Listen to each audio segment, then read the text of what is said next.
One eye.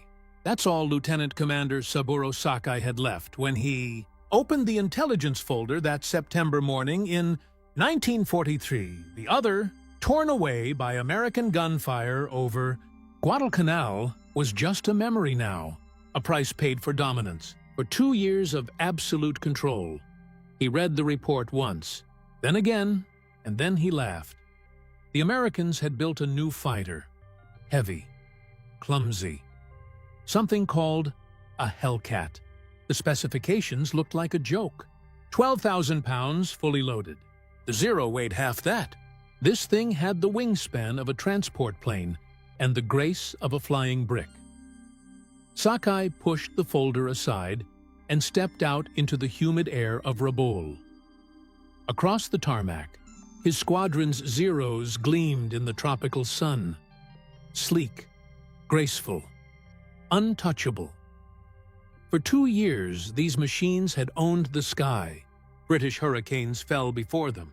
Dutch Brewster Buffaloes crumbled. American Wildcats and Warhawks. Outmatched, outmaneuvered, outclassed. The Zero wasn't just a fighter. It was a statement. Japan's philosophy made steel. Light, fast, deadly. And now the Americans thought they could challenge it with this. Sakai smiled. Another desperate attempt. Another inevitable failure. What he didn't know, what none of them knew, was that in 30 days, this bloated American mistake would begin erasing Japanese air power from the Pacific sky. Not slowly, not gradually, systematically. The F6F Hellcat would destroy over 5,000 Japanese aircraft while losing barely 200 in air-to-air combat. A kill ratio of 19-1. It would shatter the myth of the Zero, break the back of an empire, and prove that sometimes the heaviest punch wins the fight. The mathematics were about to shift, and when they did, the laughter would die in every Japanese pilot's throat, because the Hellcat wasn't designed to dance with the Zero. It was designed to kill it. September 1943, the confidence radiating from Japanese naval air. Stations wasn't arrogance, it was earned. Since Pearl Harbor, the numbers told an impossible story. At Hawaii, 29 aircraft lost while destroying 347. In the Philippines, 7 planes down against 103 kills. Over Darwin, 2 losses versus 30. The British Far East Fleet, annihilated. The Dutch East Indies Air Force, erased in days. Every engagement proved the same brutal truth. The Zero was untouchable. When American engineers finally got their hands on a captured Zero in 1942, they ran the performance tests 3 times. They thought their instruments were broken. A fighter with bomber range, biplane maneuverability, firepower that shredded everything it caught. It seemed to violate the laws of physics. Warrant Officer Hiroyoshi Nishizawa, who would become Japan's deadliest ace with 87 confirmed kills, described flying the Zero in his diary. His words were almost poetic. The Zero doesn't fly. It floats on thought. American planes are trucks. Powerful, sure, but clumsy. They build fighters the way they build cars. Heavy, overbuilt, wasteful. He was right about the philosophy. The Zero was stripped to its essence, every ounce sacrificed for performance. The frame, built from a classified aluminum alloy called extra super duralumin, was 30% lighter than anything America could produce. No armor plate, no self-sealing fuel tanks. Sometimes even the radio was pulled out to save 30 pounds. It was samurai thinking applied to engineering. Perfection through elimination, victory through purity. And for 2 years, it worked. Early 1943, the first intelligence reports on the F6F Hellcat filtered through neutral Swedish sources. Japanese analysts spread the specifications across briefing tables and shook their heads. 12,000 pounds loaded. The Zero weighed 5,800, a massive radial engine jutting from the nose like a clenched fist. Draggy, inefficient, armor plate everywhere, bulletproof glass, self-sealing tanks holding 250 gallons of fuel, 2,400 rounds of ammunition. It looked like someone had tried to build a fighter and accidentally created a flying tank. Captain Minoru Genda, the tactical genius who'd planned Pearl Harbor, reviewed the data at Combined Fleet Headquarters. His analysis was preserved in Japan's defense archives. The Americans have learned nothing. This Hellcat continues their failed philosophy, attempting to overcome skill with weight. A Zero will fly circles around it. The math supported him. Wing loading told the story. The Zero's light frame and wide wings gave it a turning radius of 612 feet. The Hellcat's numbers suggested over 900. In a turning fight, the foundation of Japanese tactics, the Hellcat would be helpless, a lumbering target waiting to be destroyed. But the Americans weren't planning to turn. September 30th, 1943. Marcus Island. Petty Officer First Class Yoshio Fukui spotted them climbing from the southeast, 6 dark shapes rising through scattered clouds. His first thought, bombers, maybe B-25s off course. Then they turned. Single engine, massive fuselage, wings that looked too small for that body. Recognition hit like cold water. The new American fighter, the Hellcat Fukui, rolled into his attack. Standard procedure, use the Zero's turn rate, get on the tail, fire, kill. He dove, pulling into a hard turn. The Hellcat should have continued straight, should have tried to run, should have given Fukui the angle he needed. Instead, it went vertical. The Pratt & Whitney engine, 2,000 horsepower, 700 more than the Zero's power plant, clawed the Hellcat upward at 3,500 feet per minute. Fukui followed, but his airspeed bled away. The Zero fought gravity, struggled, strained. At 15,000 feet, the Hellcat did something that defied everything Fukui understood about heavy aircraft. A hammerhead turn, pivoting on its nose, dropping straight onto Fukui's tail. 6 guns opened up at 400 meters. Not 4 guns, 6. The volume of fire was biblical. 17 hits in 3 seconds. Holes punched through the Zero's thin skin. Fuel misting in the slipstream. Fukui threw the Zero into a spin, tumbling, barely controlled. The only escape, he made it back to Marcus Island. Wings shredded, fuselage perforated, fuel gauge showing empty. His wingman didn't make it back at all. Neither did the reconnaissance plane they were escorting. First blood to the Hellcat. October 5th, 1943. Wake Island Lieutenant Yoshio Shiga led 12 Zeros up to intercept another American raid. Hit-and-run attacks. The usual pattern.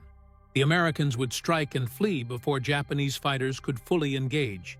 But this time felt different. Shiga's formation climbed to 20,000 feet. Below them, 12 Hellcats in tight divisions. Perfect targets.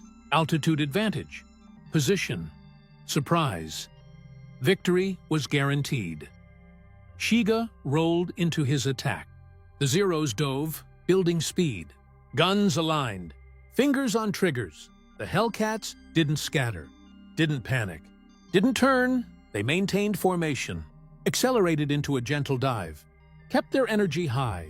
The Zeros opened fire at maximum range, hoping for lucky hits, praying for something. The Hellcats absorbed it.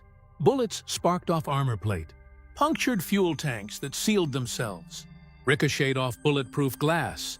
212 pounds of armor protecting the pilot, 110 pounds around the oil system, fuel tanks that could take dozens of hits and keep flying. The Zeros burned through their ammunition in diving passes, tracers arcing, missing, connecting but doing nothing. And then the Hellcats struck back. They didn't try to turn. They used weight as a weapon. climbing at full power to altitudes where the Zero's engine gasped for oxygen. At 25,000 feet, the Hellcat was still producing 1,650 horsepower. The Zero was down to 900. Shiga watched them come. Hawks on sparrows. That's what it looked like. That's what it felt like. They dove, fired those 6 terrible guns, climbed away before any Zero could react. 8 Zeros fell that day, tumbling in flames, wings shearing off, pilots screaming into dead radios. No Hellcats were lost. Shiga wrote it in his diary that night, his hands shaking. They came down on us like death itself. Their weight gave them speed we couldn't match. We were samurai with swords. They were executioners with machines. The pilots of the 204th Air Group sat in the briefing tent, silent, sweating, waiting. Lieutenant Commander Tadao Tanamizu stood at the front. 32 victories. One of the few pilots who'd fought Hellcats multiple times and lived to tell about it. He looked at the young faces. Boys, really. Teenagers with 200 flight hours and dreams of glory. Forget everything you know, he said quietly. The Americans have changed the rules. They no longer fight our fight. They fight like executioners, not warriors. Tanamizu explained what survivors were learning, what the dead had discovered too late. The Hellcat wasn't designed to outturn the Zero. It was designed to never need to. Energy fighting. That's what the Americans called it. Maintaining speed and altitude. Converting height into killing dives. Slashing attacks that gave Zero pilots no chance to use their maneuverability. They work in pairs, Tanamizu continued. One high, one low. While you engage one, the other is already diving on you. Their radios, which we mocked for adding weight, let them coordinate perfectly. We fly as individual samurai. They fight as a machine. He paused. Let that sink in. And when you hear them coming, that sound of 6 guns firing together, you have maybe 2 seconds to react. Maybe. Most don't get one. The tent was silent. Somewhere outside, a tropical bird called. Normal, peaceful, wrong. Any questions? No one spoke. What was there to say? Commander Mitsuo Fuchida, who'd led the Pearl Harbor attack, now served as Air Operations Officer for the combined fleet. He inspected damaged Zeros returning from Hellcat encounters, counted holes, measured damage patterns. The firepower disparity was mathematical, brutal, undeniable. The Hellcat carried 6 Browning M2 machine guns. Each fired 750 rounds per minute. 4,500 rounds per minute total. Each 50 caliber bullet weighed 46 grams, traveled at 2,900 feet per second, delivered 3,500 foot-pounds of energy. The Zero's 7.7 millimeter guns fired 11-gram projectiles at 2,300 feet per second, 750 foot-pounds of energy. It wasn't a fight. It was a mismatch written in physics. But worse than the guns was something Fuchida was only beginning to understand. Something that terrified him more than any weapon. Radar. American pilots weren't finding Japanese formations by accident.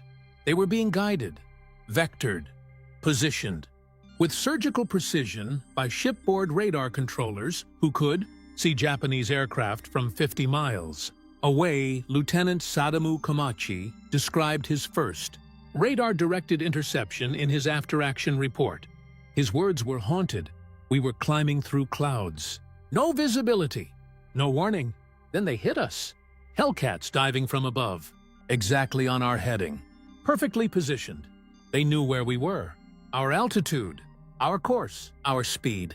We were blind men fighting those who could see in the dark. Fuchida closed the report, stared at the ceiling of his office. The humid air pressed down like a weight. They weren't just losing pilots. They were losing the ability to compete.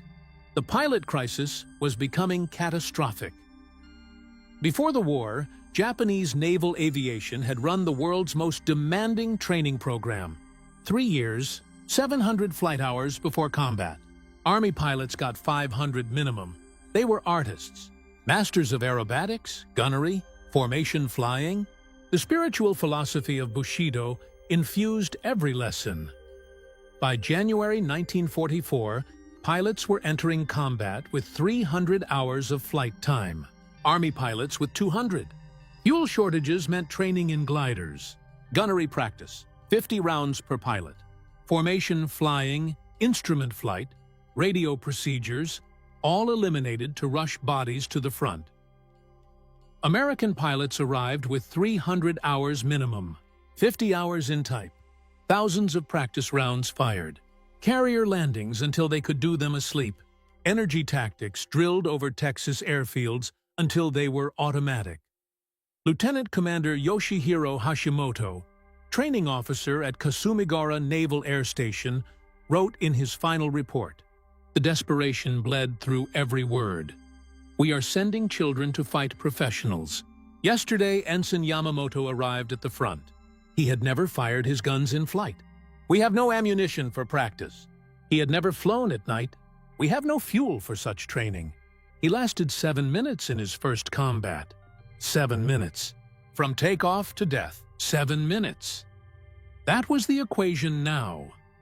Vice Admiral Shigeru Fukudomi committed everything. Over 700 aircraft.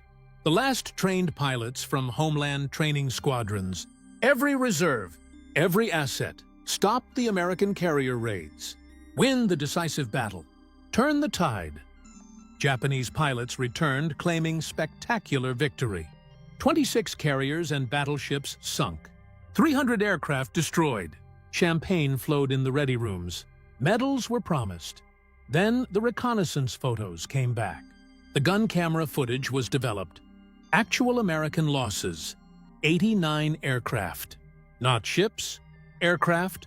Japanese losses, 329 aircraft. And almost every experienced pilot. Lieutenant Sadaki Akamatsu survived. Barely. His memoir described it with the clarity of trauma. The Hellcats were waiting at every altitude. As we climbed, they were above us. As we dove, they were below. They had divided the sky into grids, each section covered by a division. It was not combat. It was systematic extermination. We were cattle in a slaughterhouse. They were butchers with unlimited ammunition. The confident young men who'd flown out that morning didn't come back. The ones who returned were different. Older, quieter, broken. They'd seen the future, and it wore American stars. Operation Ego, the decisive battle. Japan's reconstituted carrier force, 9 carriers, 450 aircraft, would destroy American naval power in one crushing blow. Admiral Jisaburo Ozawa believed. He had to believe. The alternative was unthinkable. Against him, Task Force 58, 15 carriers, 956 aircraft, 450 of them F6F Hellcats.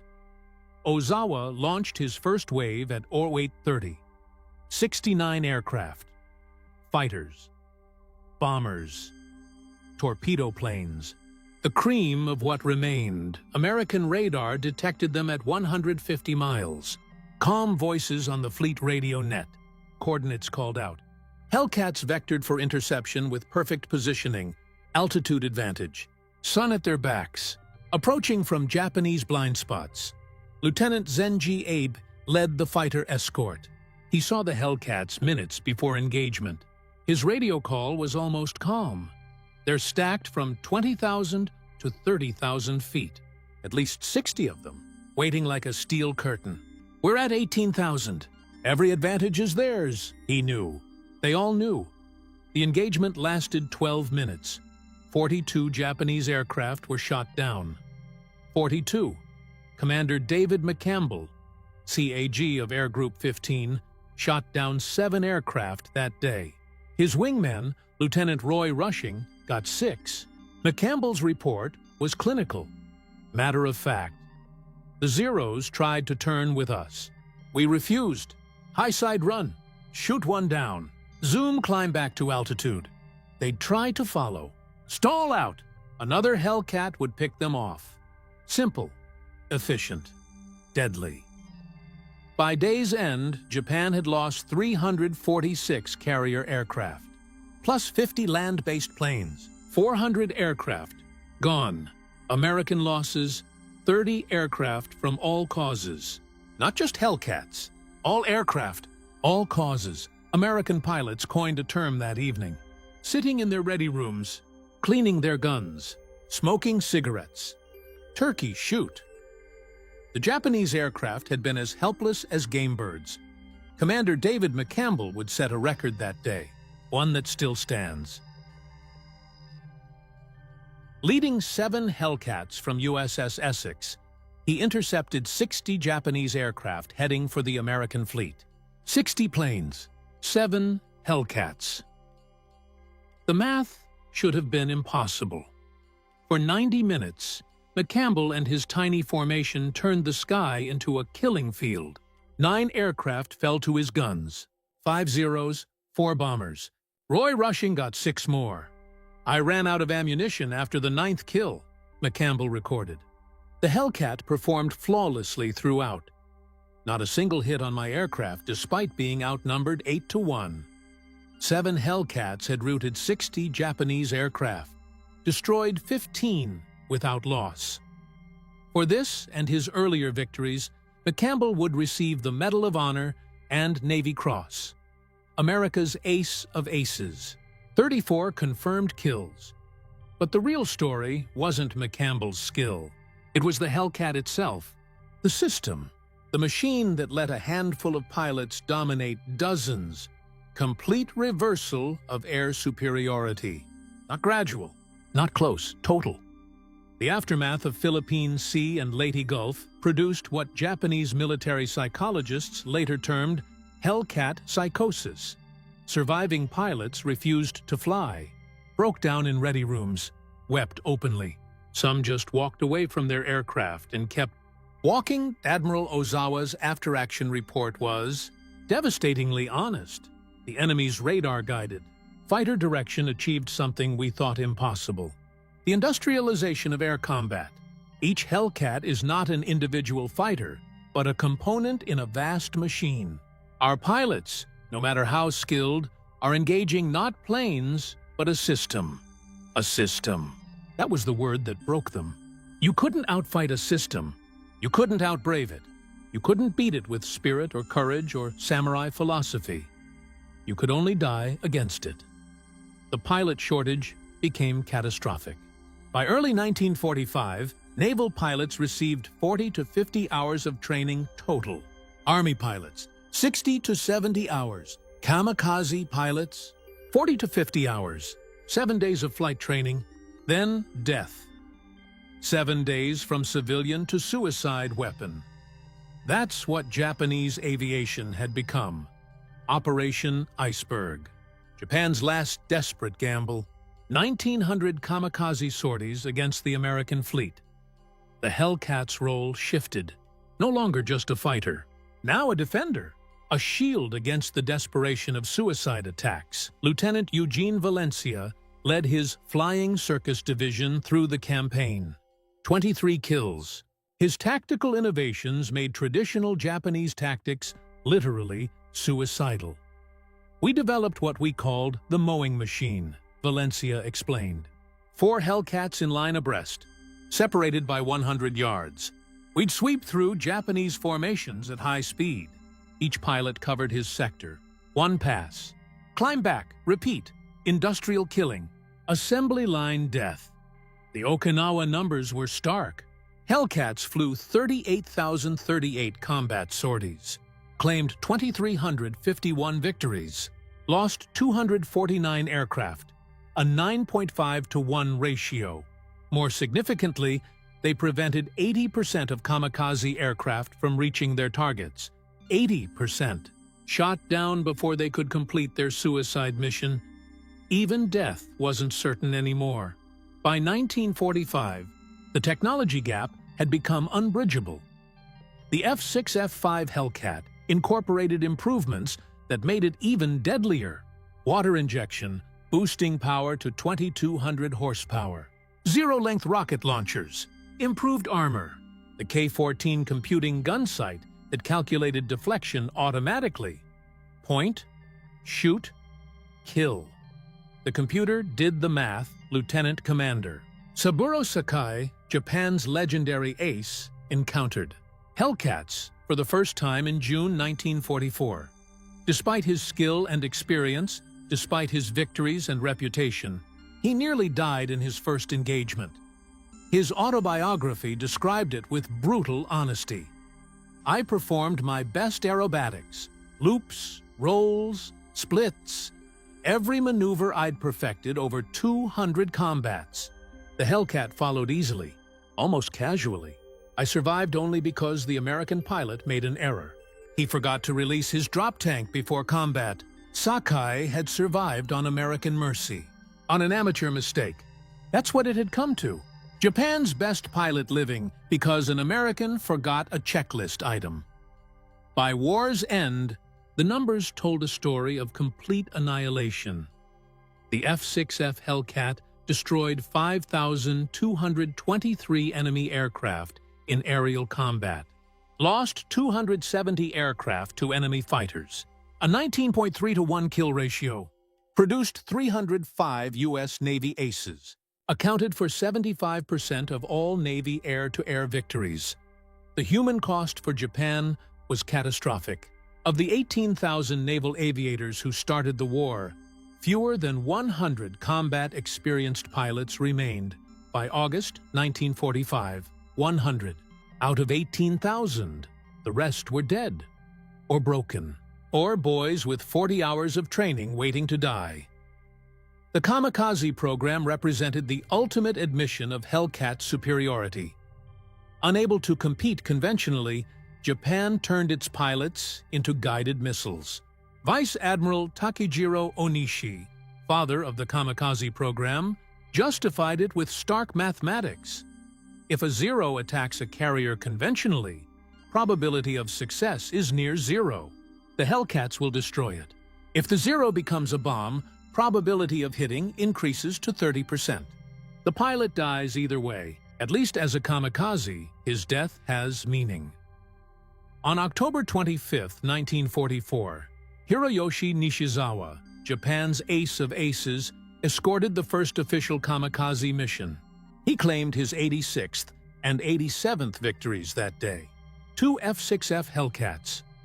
The next day, October 26, 1944, Nishizawa died as a passenger aboard a transport, shot down by Hellcats from VF-14, Japan's greatest ace.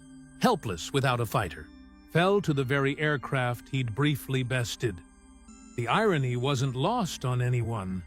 Emperor Hirohito's surrender broadcast crackled through loudspeakers at Atsugi Airfield. Captain Minoru Genda, who'd dismissed the Hellcat as bloated failure, listened to words he never thought he'd hear. Unconditional surrender. End of hostilities. Lay down your arms. Around him sat the remnants of Japanese naval aviation. Teenage pilots with 40 hours of flight time. Aircraft cobbled together from spare parts. Empty fuel tanks. No ammunition.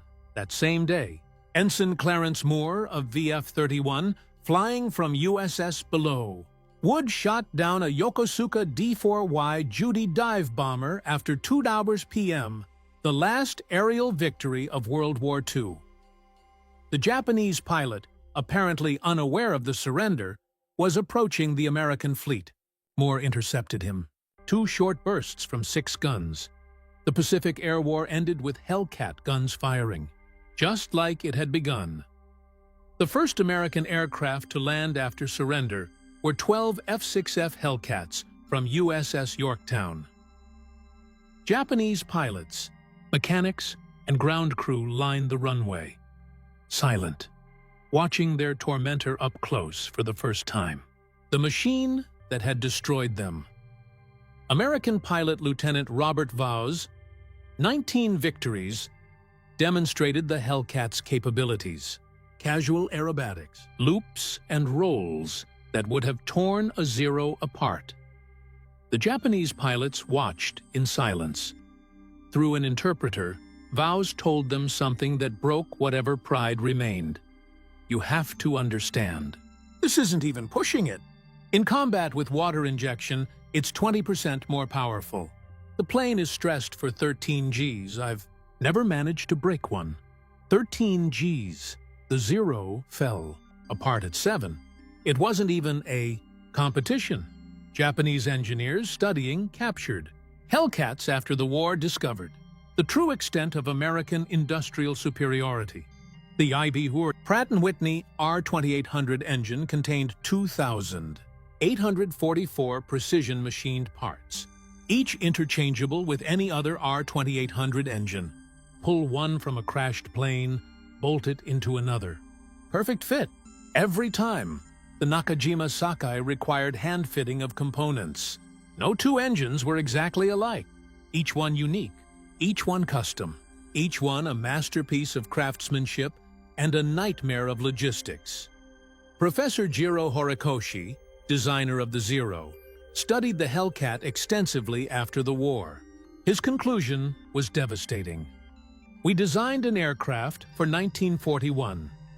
They designed an aircraft system for 1945. While we were perfecting the sword, they were building the industrial age. Grumman's production of the Hellcat became a weapon itself. The Bethpage, New York factory operated 24 hours a day, 7 days a week. At peak production, a new Hellcat rolled off the assembly line every 60 minutes. 1 per hour, every hour, forever. 12,275 Hellcats in 30 months. A feat Japan couldn't comprehend. In 1944, Japan produced 5,100 fighters of all types, Zeros, Hayabusas, Raiden, everything. America produced 35,000 fighters. That year alone, the production system included innovations that seemed impossible to Japanese observers, color-coded assembly instructions, shifts operating continuously, quality maintained despite speed. Workers who'd never built planes before producing aircraft that flew perfectly on their first flight. It wasn't just manufacturing, it was industrial magic. The Hellcat didn't just win battles, it revolutionized naval warfare. Pre-war doctrine assumed carriers were vulnerable platforms that needed to strike first to survive. Hit them before they hit you. The Hellcat inverted this completely. Carriers became fortresses that could absorb and repel any air attack. Admiral Mark Mitcher, commander of Task Force 58, understood the transformation. His words captured it perfectly. With the Hellcat, we don't need to find them first. Let them come. The F6F will destroy them at our convenience. This confidence allowed unprecedented offensive operations. American carriers could park off enemy coastlines for weeks. Their Hellcat umbrellas made them essentially invulnerable to air attack. The hunter had become the fortress. The prey had become the predator. Beyond technology, the Hellcat represented a cultural philosophy that invalidated Japanese military doctrine. The samurai tradition emphasized individual excellence, spiritual strength, acceptance of death, victory through mastery. The Hellcat embodied systematic efficiency, material superiority, preservation of life, victory through industry. This philosophical gulf meant Japanese pilots couldn't adapt to Hellcat tactics even when they understood them. The concept of refusing combat when disadvantaged, fundamental to Hellcat doctrine, was literally unthinkable to pilots trained in Bushido. You didn't run.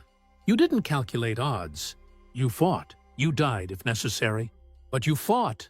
The Americans calculated, positioned, waited for advantage, struck when certain. It wasn't cowardice. It was mathematics. And mathematics always won. In 1962, the United States Navy held a symposium on Pacific War aviation. American and Japanese veterans gathered to discuss the conflict with historical perspective. Captain David McCampbell spoke simply. No drama, just truth. The Hellcat won the Pacific Air War. Period. It destroyed Japanese aviation and made our victory inevitable. Commander Saburo Sakai, still alive, still carrying his scars, responded with equal honesty. The Zero was a superior fighter. The Hellcat was a superior weapon system. We never understood the difference until too late. We brought swords to a gunfight and wondered why we lost. In one sentence, Sakai had captured the entire war. Swords versus guns. Art versus industry. Philosophy versus reality. The guns always win. The Hellcat's dominance can be reduced to mathematics that tell a profound story. Kill ratio, 19-to-1 overall, 13-to-1 specifically against Zeros. Hellcats produced 12,275 in 30 months. Zeros produced 1943, 1945. Approximately 6,000 American pilots trained on Hellcats. Over 5,000 Japanese pilots remaining by August 1945. Fewer than 100. Combat-capable Admiral Saburo Ozawa, who commanded the Japanese fleet at Philippine Sea, provided perhaps the most honest assessment. We laughed at the Hellcat because we didn't understand it represented not just an aircraft, but an entire civilization's approach to war. By the time we stopped laughing, our air forces had ceased to exist. Lieutenant Commander Saburo Sakai lived until the year 2000, 55 years after the war ended. In his final interview, he was asked about the Hellcat.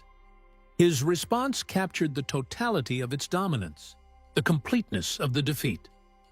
The Zero made Japan a great naval power.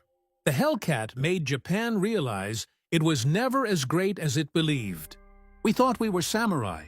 The Hellcat showed us we were just men with outdated weapons facing the future. He paused. The interviewer waited. Every Japanese pilot who survived the war survived because a Hellcat pilot chose to let them live. That is the ultimate defeat, existing at your enemy's discretion. The F6F Hellcat entered service weighing twice what the Zero weighed, carrying armor the Zero didn't have, powered by an engine the Japanese couldn't build, armed with weapons they couldn't match, guided by radars they couldn't detect, flown by pilots they couldn't equal in training, produced in numbers they couldn't comprehend. Japanese pilots laughed at it because they didn't understand that every extra pound represented not weakness, but strength. The strength of an industrial democracy that could afford to protect its warriors. By the time they understood, their laughter had turned to last letters home, their mockery to kamikaze missions, their confidence to complete collapse. The Hellcat hadn't just defeated the Zero. It had destroyed an entire philosophy of warfare, proven that in modern combat, the nation that could build the better system would destroy the nation that could only build better warriors. The Japanese pilots laughed at the F6F Hellcat. The Hellcat had the last laugh. It always did. The sound of 6 guns firing together. That's what survivors remembered most. Not the sight of it. The sound. Thunder that meant death was already reaching for you. And there was nothing. Nothing. You could do but pray the American pilot missed. They usually didn't.